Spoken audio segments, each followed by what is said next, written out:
नमस्कार दोस्तों, हार्दिक इस्तकबाल, एहतराम। कैसे हैं आप लोग? Nice to see you again. हमारी हमेशा इसी रूप में मुलाकात होती है कि हम एक बेहतर से बेहतर इन्वेस्टर्स कैसे बनें, एक कामयाब इन्वेस्टर कैसे बनें। यही हमारा लक्ष्य भी है दोस्तों। आज हम एक बहुत इम्पॉर्टेंट विषय के बारे में बात करेंगे, जिसे हम हिंदी में विचलन और अंग्रेज़ी में वॉलेटिलिटी कहते हैं।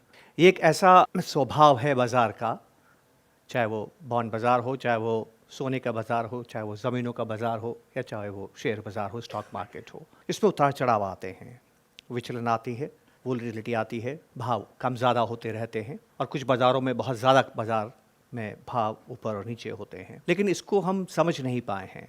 सबसे ज़्यादा मिसअंडरस्टूड अगर कोई चीज़ है आर्ग्यूबली स्टॉक मार्केट में, तो वो है volatility of the stock markets, क्योंकि ये अनिश्चितता का माहौल पैदा करती है और ये जो अनसर्टेनिटी है ये इंसान को अच्छी नहीं लगती है। दोस्तों, मज़ेदार बात ये है कि ईश्वर ने, जिसने ये दुनिया बनाई है, यदि आप ईश्वर में विश्वास करते हैं तो दुनिया में ऐसी कोई भी चीज़ नहीं बनाई ईश्वर ने जो अनिश्चित ना हो, निश्चित हो। लेकिन हम इंसान अनिश्चितता को, अनसर्टेनिटी को हेट करते हैं, घृणा करते हैं और हम हर चीज़ को सर्टेन चाहते हैं।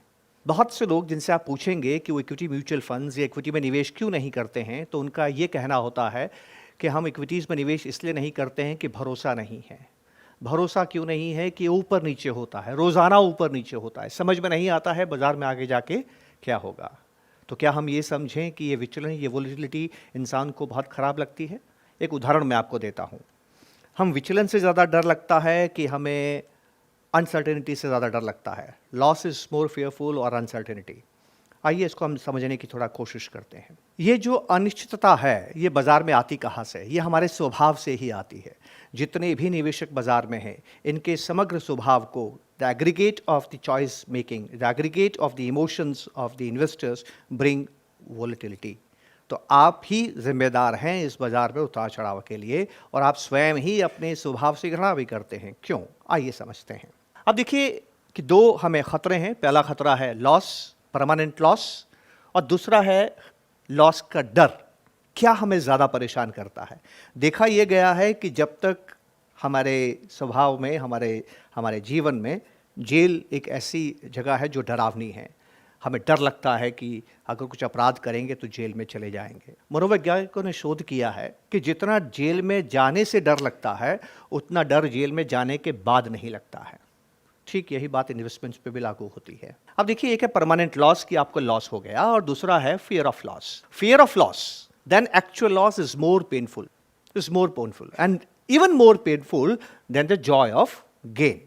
मैं आपके सामने दो काल्पनिक विचार प्रस्तुत करता हूं। आपको किसी ज़रूरी मीटिंग में जाना है, और ज़रूरी मीटिंग में आप निकलते हैं, समय को टाइम करते हैं कि मैं आधे घंटे में पहुंच जाऊंगा, और जब आप घर से निकलते हैं तो आधे रास्ते में नहीं पहुंचे कि आपकी कार का टायर पंचर हो जाता है। आप नीचे उतरते हैं, देखते टायर पंचर है। स्टेपनी की तरफ बढ़ते हैं, दुर्भाग्य आपका, स्टेपनी पर आपने ध्यान नहीं दिया, स्टेपनी भी पंचर है। अब यह तय है कि कार आगे नहीं जाएगी, सुनसान सड़क है, कोई मदद भी आपको नहीं मिलेगी। इसका मतलब यह है कि आप समय पर अपनी मीटिंग में नहीं पहुंच पाएंगे, नुकसान हो गया आपको। यह तय है कि आप मीटिंग में नहीं पहुंच पाएंगे। कैसा लगेगा आपको? बुरा लगेगा। जी हाँ, क्योंकि आपको नुकसान हो गया। एक दूसरी स्थिति के बारे में कल्पना करते हैं। आप एक बहुत ज़रूरी मीटिंग के लिए घर से निकलते हैं, अपने आप को समय देते हैं, आधे पौन घंटे का समय देते हैं, समय को टाइम करते हैं, उसके हिसाब से निकलते हैं कि इतनी देर में मैं अपनी मीटिंग के स्थान पर पहुंच जाऊंगा। पर जैसे ही आप सड़क पे आते हैं, आपकी कार थोड़ी सी आगे बढ़ती है, तो देखते हैं कि सड़क पे ट्रैफिक बहुत ज़्यादा है, जाम लग चुका है। कैसा लगेगा आपको? बहुत बुरा लगेगा। अब आप क्या करेंगे? कभी जाम को देखते हैं, कभी घड़ी को देखते हैं, कभी जाम को देखते हैं, कभी घड़ी को देखते हैं, परेशान होते हैं, विचलित होते हैं। थोड़ी देर में जाम खुलता है तो आपको शांति मिलती है, आप खुश होते हैं, तेज़ी से कार को भगाते हैं, दूसरों से आगे निकलना चाहते हैं, हड़बड़ी करते हैं, कभी इससे गुस्सा होता है, कभी उससे गुस्सा होते हैं, हॉन्किंग करते हैं, परेशान होते हैं क्योंकि समय कम हो रहा है, आपको तेज़ी से आगे जाना है। पर यह क्या, आपका भाग्य आज अच्छा नहीं है, थोड़ा सा आगे बढ़े कि फिर से आपको जाम मिल गया। इस बार जाम बड़ा था, गाड़ी फिर से रुक गई, आगे नहीं बढ़ पा रही है। आप ईश्वर से प्रार्थना करते हैं, हे ईश्वर, मीटिंग ज़रूरी है, मुझे मीटिंग में जाना है, कृपया जाम को खोलिए। आपकी ईश्वर सुनता है, और थोड़ी देर के बाद में ट्रैफिक सुधर जाता है, आप फिर आगे बढ़ते हैं, पर फिर हड़बड़ी में बढ़ते हैं। तेज़ी से ब्रेक का इस्तेमाल करते हैं, क्लच का इस्तेमाल करते हैं, स्टीयरिंग का इस्तेमाल करते हैं, एक्सीलरेटर का इस्तेमाल करते हैं और अपनी भावनाओं को नियंत्रित करते हुए आगे बढ़ने की कोशिश करते हैं। पर आज आपका भाग्य अच्छा नहीं है, आगे फिर आपको एक बड़ा और इस बार बहुत बड़ा जाम मिलता है। अब आपके पास समय बहुत कम शेष बचा है। आप फिर से सोच रहे हैं कि अगले 5 मिनट में अगर जाम खुल गया तो मैं मीटिंग में पहुंच जाऊंगा, नहीं तो मीटिंग में नहीं पहुंच सकता। अनिश्चित स्थिति है। दोस्तों, एक दृश्य पहले बताया था, एक दृश्य ये बताया। बताइए किस दृश्य में ज़्यादा परेशान हो रहे हैं? पहले वाले दृश्य में परमानेंट लॉस हो गया, दूसरे दृश्य में अभी लॉस होगा कि नहीं होगा आपको मालूम नहीं है, पर आप विचलित हो रहे हैं। ये जो विचलित है दोस्तों, वोलेटिलिटी है, अनिश्चितता है, ये हमें ज़्यादा परेशान करती है। बहुत से लोग इस बाज़ार से, इक्विटी म्यूचुअल फंड से, इक्विटी बाज़ार से दूर क्यों रहना चाहते हैं? क्योंकि इसमें उतार चढ़ाव बहुत ही ज़्यादा आते हैं। पर ये उतार चढ़ाव क्यों आते हैं? ये क्या अपने आप में खतरा है? आप जब एक राइड में जाते हैं जो ऊपर और नीचे जाती है, रोलर कोस्टर राइड के अंदर आप जाते हैं, तो आप नहीं घबराते हैं, क्योंकि आप जानते हैं कि ये राइड इसीलिए बनाई गई है कि ऊपर नीचे होती है। रोलर कोस्टर राइड का ऊपर नीचे होना उसका खतरा नहीं है, उसका आनंद है दोस्तों। बाजार का ऊपर नीचे होना उसका खतरा नहीं है, उसका आनंद है। क्यों आनंद है? आइए इस बात को समझने की हम कोशिश करते हैं। Volatility of the market is not risk, वो रिस्क नहीं है, वो परमानेंट लॉस के लिए जिम्मेदार नहीं है। अगर उसके डर से परमानेंट लॉस हो गया आपको तो उसके लिए जिम्मेदार आप हैं। इस बाजार को देखिए, ये बाजार एक दिन भी चैन से नहीं बैठता है, कभी बढ़ता है, कभी गिरता है, कभी बढ़ता है, गिरता है। हिंदुस्तान का बाजार है। हिंदुस्तान का बाजार पिछले 17 साल का तस्वीर मैं आपके पास में लेके आया हूँ। 2001 से लेके 2017 तक लेके आया हूँ। कभी कभी तो इतना बाजार गिरा है कि 50% तक बाजार गिर गया है, 30%, 27% बाजार गिरा है, 20% तो बहुत बार गिरा है, और 10% बाजार की गिरना तो अमूमन है। इस बाजार में इस तरह के विचलन आते हैं। यह तो है बाजार का इंडेक्स का घटना और बढ़ना, लेकिन घटते बढ़ते भी आप देखिए अंततोगत्वा हुआ क्या कि आप यहां से बढ़ के यहां तक पहुंच गए। पर ये कब पहुंचे? जब आप इससे घबराए नहीं, वहां पर बैठे रहे। और तो और जो रिटर्न आपको मिलते हैं उसमें भी विचलन है। कभी आपको रिटर्न मिला 80%, तो कभी आपको मिला -50%, और जिस वक्त -50% मिला अगले ही साल आपको मिल गया +80%। देखिए आप विचलन, देखिए आप 2008 के अंदर आपको 50% का नुकसान हुआ, तो 2009 के अंदर आपको 80% का फायदा हो गया। पर जो व्यक्ति इस विचलन से घबरा के यहां से निकल गया, उसके लिए जो टेम्पररी लॉस था वो टेम्पररी लॉस क्या हो गया? परमानेंट लॉस हो गया। क्यों हो गया? क्योंकि वो वोलेटिलिटी को घृणा करते हैं। अब बहुत से निवेशक क्या चाहते हैं कि मैं इक्विटी इन्वेस्टमेंट तब करूंगा जब ये वोलेटिलिटी जो है वो कम हो जाए। समझिएगा इस बात को, ये वोलेटिलिटी, ये विचलन कम हो जाए। वो ये चाहते हैं, वोलेटिलिटी इज विगल दोस्तों, छटपटाहट है ये बाजार की, जो हमेशा बाजार में थी, बाजार में है और बाजार में रहेगी। कोई भी दुनिया का बाजार बिना इस छटपटाहट के बन ही नहीं सकता। ये नेसेसरी पीस ऑफ इन्वेस्टिंग है, ये हर निवेश की एक ज़रूरी शर्त है। दोस्तों, आपको करना क्या है? आपको 2 काम करने हैं। पहला काम तो आपको ये करना है कि आपको संत बनना है। बचपन में मैंने एक कहानी पढ़ी थी। एक साधु एक बिच्छू को, जो नदी में डूब रहा था, उसको बाहर निकालने की कोशिश करता है। अपनी अंजलि में बिच्छू को भरता है और गिरते हुए नदी से, डूबती हुई नदी से बाहर निकाल के किनारे पर लाने की कोशिश करता है। अभी उसने बिच्छू को उठाया ही था कि बिच्छू की आदत क्या होती है, प्रवृत्ति क्या होती है? डंक मारने की। बिच्छू डंक मारता है, साधु को पीड़ा होती है, पीड़ा होने से उसकी अंजलि खुल जाती है और बिच्छू वापस पानी में गिर जाता है। दोस्तों, साधु ने क्या किया? साधु ने बिना विचलित हुए, उस पीड़ा को सहन करते हुए उस बिच्छू को वापस उठाया और नदी से सुरक्षित बाहर निकाल दिया। पास में एक राहगीर था, ऐसे ही जाने वाला। वो साधु को देखता है, जोर से हंसता है, कैसे मूर्ख साधु हो, वो बिच्छू तुम्हें काट रहा है और फिर भी तुम उसे उठाते हो। साधु बोलता है, मैंने संन्यास लिया है, मैं संतत्व की तरफ अग्रसर हूँ, मैं संत बनना चाहता हूँ, अपने मन स्थिति को शांत रखना चाहता हूँ। बिच्छू का डंक मारना उसकी प्रवृत्ति है और कष्ट में किसी प्राणी को मदद करना मेरी प्रवृत्ति है। दोस्तों, इक्विटी इन्वेस्टमेंट में साधु बन जाइए और मान लीजिए कि वोलेटिलिटी इस बाजार की प्रवृत्ति है। इस प्रवृत्ति के बिना ये बाजार काम नहीं करता है। सवाल ये उठता है कि ऐसी प्रवृत्ति बाजार रखता क्यों है? बहुत ही साधारण बात है दोस्तों, ऐसा क्यों होता है? क्योंकि अगर इस बाजार में छटपटाहट नहीं होगी तो क्या होगा? मोस्ट इन्वेस्टर्स हेट वोलेटिलिटी, हम जानते हैं। अगर ये बाजार में विचलन नहीं होगा, विचलन, ये छटपटाहट बाजार की नहीं होगी, तो दोस्तों होगा क्या? उसका एक बहुत बड़ा नुकसान आपको होगा, और वो नुकसान आपको क्या होगा? Lower returns.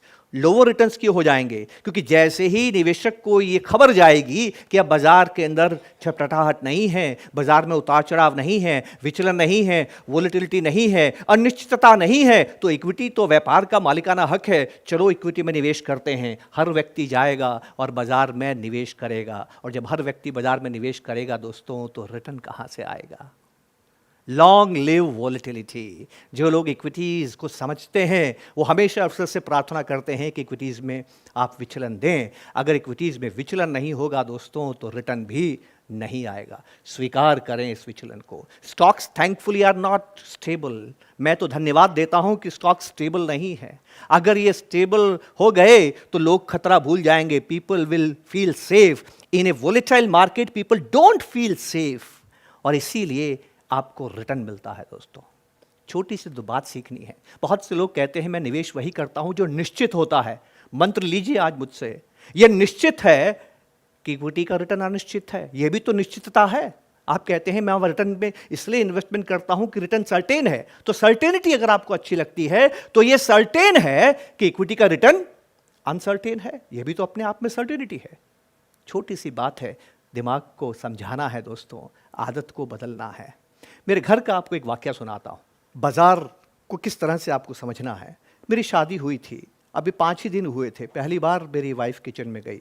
हम पूरा परिवार बाहर बैठ के खाना खा रहे थे डाइनिंग टेबल पे। वो गरम गरम फुलके किचन में उतार रही थी और हमें परोस रही थी। अचानक से किचन से बहुत तेज़ी से आवाज़ हमें सुनाई दी, हड़बड़ाहट की आवाज़, बहुत तेज चीख सुनाई दी। हम घबरा गए, नई बहू है और किचन में है, क्या हो गया? बड़ी मुश्किल हो गई लगता है कुछ। हम हड़बड़ा के उठे और उठे तो डाइनिंग टेबल हिली और खाना गिर गया। और जब हम भाग के किचन में गए तो हम क्या देखते हैं कि कोने में मेरी बीवी खड़ी है और दूसरे कोने में एक बड़ा वाला कॉकरोच है। वो कॉकरोच से बहुत घबराती है, इतना ज़ोर से चिल्लाई। शनै शनै हमें समझ में आ गया कि वो क्यों घबराती है। इसमें एक नुकसान हो गया। आज अगर मेरी वाइफ किचन में चिल्लाती है तो कोई भी भाग के नहीं जाता है। किसी दिन अगर वाकई में संकट आया तो भी हम नहीं जाएंगे, क्योंकि हम क्या मानेंगे कि वहाँ पर कॉकरोच है। पर मज़ेदार बात सुनिएगा दोस्तों, मेरा पहला बेटा जब हुआ, बड़ा बेटा जब हुआ, वो धीरे धीरे बड़ा हुआ। उसको भी माँ की इस आदत पता लग गई कि माँ कॉकरोच से घबराती है, जैसे हम बाजार के विचलन से घबराते हैं। एक दिन हम खाना खा रहे थे, वाइफ की फिर चिल्लाने की आवाज़ आई। मेरा बेटा टेबल से धीरे से उठता है और मुझे बोलता है पापा don't worry I will handle. वो किचन में जाता है, झाड़ू को उठाता है और उस बड़े कॉकरोच को बाहर निकाल देता है। दोस्तों, ये जो कॉकरोच है ये बाजार है। मेरी बीवी और मेरा बेटा इन्वेस्टर है। किसको सीखना है कि विचलन पैदा करने वाली चीज़ का सामना कैसे करना है। आप कॉकरोच को नहीं समझा सकते कि भैया तुम मत आया कर, तुम्हारे आने से मेरी बीवी ऊपर नीचे होती है। आप उसको नहीं समझा सकते, पर खुद समझ सकते हैं कि मुझे उस कॉकरोच का सामना कैसे करना है। इस विचलन का सामना कैसे करना है वो आपको तय करना है। आप इस बाजार को नहीं कह सकते कि भैया विचलित मत हुआ करो, तुम्हारे विचलित होने से मैं विचलित होता हूँ। लॉन्ग लिव वॉलेटिलिटी दोस्तों, इस बात को समझ कर रखिएगा। ये वॉलेटिलिटी आती क्यों है? इसके आने का एकमात्र कारण है दोस्तों कि हम खबरें सुनते हैं। जितनी हम खबरें सुनते हैं, खबरें हमारे मन की स्थिति को प्रभावित करती है, और जब वो मन की स्थिति को प्रभावित करती है, कभी हमारा मन अच्छा होता है, कभी हमारा मन खराब होता है। जब खबर अच्छी आती है तो मन अच्छा होता है, जब मन अच्छा होता है तो बाजार बढ़ जाता है, जब खराब आती है तो मन खराब होता है, मन खराब होता है तो मन की स्थिति खराब होती है, विचलित होती है और भाव कम हो जाते हैं। खबरें, मैंने पहले भी आपसे कहा है, आज फिर कहता हूँ, खबरें देखना छोड़ दीजिए, खबरें सुनना छोड़ दीजिए। कभी कभी पढ़िए, ज़रूर देखिए, खबरें हमें मालूम होना चाहिए, पर ओवर रिएक्ट मत कीजिए, रिएक्ट मत कीजिए। ये बाज़ार गिरता पड़ता बढ़ता रहता है, ये हमने नज़र आया है पिछले 17 सालों से, न केवल हमारे मुल्क में पर दुनिया के हर मुल्क में। आपको करना क्या है? छोटी सी एडवाइस मैं आपको देना चाहता हूँ। जो वॉलेटिलिटी है, विचलन है, ये it's similar to ups and downs of a right. ये अपने आप में खतरा नहीं है। Market will always be volatile, accept it, accept the nature of volatility. Do not give too much importance to the current news. सबसे महत्वपूर्ण बात यह है, ensure you are well diversified, और आपने एसेट एलोकेशन किया है। और आखिरी बात, relax, nobody knows where the market shall go. आप जानते हैं कि आप ये तय नहीं कर सकते कि कुत्ता आप किस दिशा में जाएगा, पर ये तय कर सकते हैं कि मालिक किस दिशा में जाएगा। आप ये तय नहीं कर सकते हैं कि बाजार कल कहाँ जाएगा, पर आप ये जानते हैं कि आपका जीवन, आपके जीवन से जुड़ा ये देश कहाँ बढ़ रहा है। विचलन का स्वागत कीजिए दोस्तों, ये आपको रिटर्न कमा के देता है। उम्मीद है कि इस विचलन का आप सामना करेंगे और इस पे विजय प्राप्त करेंगे, क्योंकि ये आपका दोस्त है, आपका दुश्मन नहीं है। एक अजीब सी पहेली इस बाजार में है। फैक्ट ये है कि most investors earn below average returns. और फैक्ट ये भी है कि equities have generated over 14% returns in the last 20 years. एक ऐसा एसेट जिसने सबसे ज्यादा रिटर्न दिया है, उस एसेट में से इन्वेस्टर्स ने सबसे कम रिटर्न कमाया है। गलती किसकी है, आपकी या बाजार की? शुक्रिया, धन्यवाद, जय हिंद। ऐसे और वीडियोस देखने के लिए सब्सक्राइब करें हमारा यूट्यूब चैनल। म्यूचुअल फंड निवेश बाजार के जोखिमों के अधीन हैं। योजना से जुड़े सभी दस्तावेजों को ध्यान से पढ़ें।